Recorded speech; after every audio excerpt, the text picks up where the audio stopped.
ऋषभ पंत का एक और शतक और केएल राहुल का इस टेस्ट मैच का पहला शतक। इस दोनों शतक के बावजूद भारतीय टीम ये नहीं कह सकते कि जीत ही जाएगी मैच, बिकॉज भारतीय टीम ने उनके सामने 371 रनों का एक विशाल स्कोर खड़ा किया। लेकिन इंग्लैंड की टीम हाल फिलहाल के 2-3 सालों में इस तरह की कई रन को चेज कर चुकी है। तो मैच अभी पूरी तरह से बैलेंस बना हुआ है, क्योंकि चौथे दिन की खेल की समाप्ति पर इंग्लैंड ने बिना किसी नुकसान के 18 रन बना लिए हैं। तो यह भारतीय टीम के लिए खतरे की घंटी है, बिकॉज भारतीय टीम एक समय बहुत ही मजबूत स्थिति में थी। 330 रनों पर केवल भारतीय टीम का 3 विकेट गिरा हुआ था, लेकिन वहां से फिर एक ताश के पत्तों की तरह ढहती है, और ढहती नहीं है बल्कि पूरी तरह से बिखर जाती है। 331 पर 3 विकेट से भारतीय टीम 370 पर ऑल आउट हो जाती है। दैट मीन्स कि भारतीय टीम का इनिंग दर इनिंग वही हाल है। उनका जो मिडिल क्रम है वो अपने आप को प्रूफ ही नहीं कर पा रही है। हर मैच में यदि इस पूरे मैच की तुलना की जाए तो भारतीय टीम का जो टॉप 5 है वो पूरे मैच में 765 रन बनाया है, टॉप 5 ने, दोनों इनिंग्स को मिला करके। लेकिन बाद के 6 बल्लेबाजों की बात की जाए तो वह केवल 65 रन बनाए हैं। तो there is a huge difference between top 5 and bottom 6। तो इस अंतर को कम करना होगा, तभी आप मैच को जीत सकते हैं। एक तो आप पहले मैच के पहले इनिंग्स में 6-6 कैच छोड़ते हैं, जो कि बाय कोइंसिडेंस भी नहीं होना चाहिए। टेस्ट मैच में आप इतने कैच छोड़ेंगे, अन्यथा आज भारतीय टीम की लीड 100-150 रनों की होती, एटलीस्ट 100 रनों की होती। लेकिन फील्डरों की गलती की वजह से और बुमराह के एक नो बॉल, इन सभी कारणों को यदि जोड़ दिया जाए तो भारतीय टीम के पास 6 रन का ही लीड बचा। और दूसरे इनिंग्स में केएल राहुल ने शानदार पारी खेली। एक दीवार की तरह मजबूती से एक तरफ से खड़े होकर के वह खेलते रहे, इनिंग्स को बनाते रहे, मजबूती से इनिंग्स को समेटते गए। लेकिन ऋषभ पंत दूसरी तरफ से एक आक्रामक पारी खेलते रहे।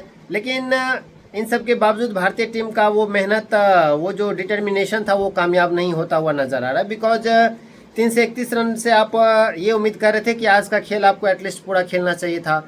और यदि आपके दिमाग में ये था भी कि यदि आज इंग्लैंड को बैटिंग करानी है तो आपको थोड़ा सा एग्रेसिव बैटिंग करना चाहिए था। लेकिन बजाय एग्रेसिव बैटिंग के आप स्लो बैटिंग करते चले गए, दबाव अपने ऊपर लेते गए, और जोस टोंगा ने एक ओवर में 3 विकेट लेकर के पूरे मैच का नक्शा ही पलट दिया। इस मैच में भी कई सारे रिकॉर्ड बने हैं। तो बता दें आपको कि भारतीय टीम के किसी भी बल्लेबाज ने आज तक इंग्लैंड में एक मैच में 2 शतक नहीं लगाए थे। दैट मीन्स कि दोनों इनिंग्स में शतक नहीं लगाए थे आज तक किसी भी बल्लेबाज ने। But Rishabh Pant is no the first batters from Indian who has hit 2 centuries in a match. दोनों मैच में शतक ही नहीं लगाते बल्कि मैच को बनाते भी हैं ऋषभ पंत अपने प्लेइंग ऑफ स्टाइल से। बिकॉज जो उनका नेचर एग्रेसिव खेलने का, 120-30 बॉल में शतक लगाते हैं, और इस तरह से वह मैच को काफ़ी ज़्यादा मजबूती से भारतीय टीम की तरफ खींच करके ले आते हैं। लेकिन मिडिल क्रम के बल्लेबाज जो है वह सुधरने का नाम नहीं ले रहे हैं, आप ये भी कह सकते हैं। बिकॉज इतना अच्छा प्लेटफॉर्म सेट होने के बाद आप इस तरह से विकेट को लूज नहीं कर सकते हैं। आप एक देश का प्रतिनिधित्व करते हैं, देश के लिए खेलते हैं, तो थोड़ा सा गैर जिम्मेदाराना शॉट से आपको बचना चाहिए। करुण नैयर जिस तरह से पहले मैच में कवर ड्राइव खेलने के चक्कर में आउट हुए, आज गेंद को रोकने के चक्कर में आउट हुए और कॉटन बोल्ड हुए। केएल राहुल भी प्ले डाउन हो गए। तो भारतीय टीम ने जो आज दूसरी इनिंग्स में रन बनाए हैं, तो आपको 364 रन, उसमें भारतीय टीम की तरफ से सबसे बड़ा स्कोरर है आपको केएल राहुल, 137 रन 247 गेंदों का सामना करके। साई सुदर्शन 30 रन, शुभमन गिल 8 रन, आज पहले ही ओवर में आउट हो गए वह। लेकिन उसके बाद ऋषभ पंत और राहुल के बीच होते हैं लगभग 200 रनों की साझेदारी, जिसके बदौलत भारतीय टीम एक अच्छी स्थिति में पहुंचती है। और पंत इसके बाद 118 रन बनाने के बाद आपको बशीर का ही शिकार हो जाते हैं। बिकॉज बशीर कंटिन्यूसली 18 ओवर फेंकते हैं इंग्लैंड की तरफ से, अकेला एक गेंदबाज जो कि संघर्ष करते रहता है, अंत में उसको उनका फल भी मिलता है। लेकिन भारतीय टीम से थोड़ी सी निराशाजनक रही, बिकॉज आप इतने अच्छे स्कोर बनाने के बावजूद इस तरह से अपने आप को समर्पण नहीं कर सकते हैं। और यदि आप इस तरह से समर्पण करेंगे तो फिर यही हाल होगा कि जिस तरह से आपने बर्मिंघम में 2022 में टेस्ट मैच हारा 378 रन बनाने के बावजूद, ठीक वही हाल इस मैच में भी होता हुआ नजर आएगा। बिकॉज आपकी फील्डिंग भी उस तरह से टाइट नहीं है कि आप हर कैच पकड़ रहे हैं। आज भी आपने एक कैच ड्रॉप किया, पहले इनिंग्स में आपने 6 कैच ऑलरेडी ड्रॉप किया हुआ था, जिसका खामियाजा आपको भुगतना पड़ा। तो खैर, आपको क्या लगता है कि आज कल के दिन जो भारतीय टीम बॉलिंग करने उतरेगी तो क्या भारतीय टीम जीत सकती है? और यदि भारतीय टीम जीत सकती है तो इसमें किस बॉलर का सबसे अहम योगदान होगा?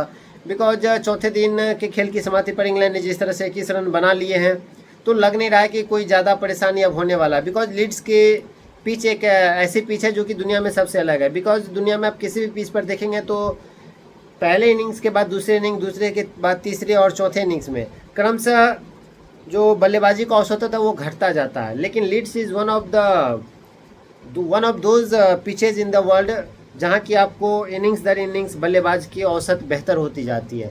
तो यही एक वजह है कि यहाँ इंग्लैंड दो बार 359 चेज कर चुका है, 328 रन चेज कर चुका है ऑस्ट्रेलिया के खिलाफ।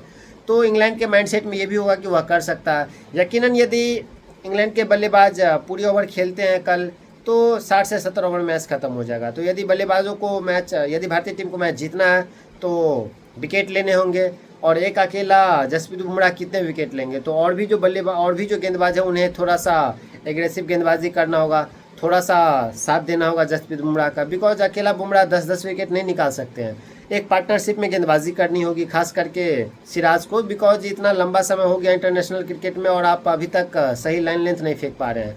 तो एक अकेला बुमराह के भरोसे ना होकर के भारतीय टीम को पूरी मेहनत करनी होगी, फील्डर्स को भी साथ देना होगा और भी गेंदबाजों को साथ देना होगा, तभी भारतीय टीम इस मैच को जीत सकती है। तो क्या आपको क्या लगता है कि कल भारतीय टीम मैच जीत पाएगी या नहीं, और यदि जीतेगी तो कितने रनों से जीतेगी, कौन इस जीत का नायक बनेगा? प्लीज़ जाइए कमेंट में बताइए और अपना क्रिकेट का ज्ञान दीजिए कि आपको क्या लगता है।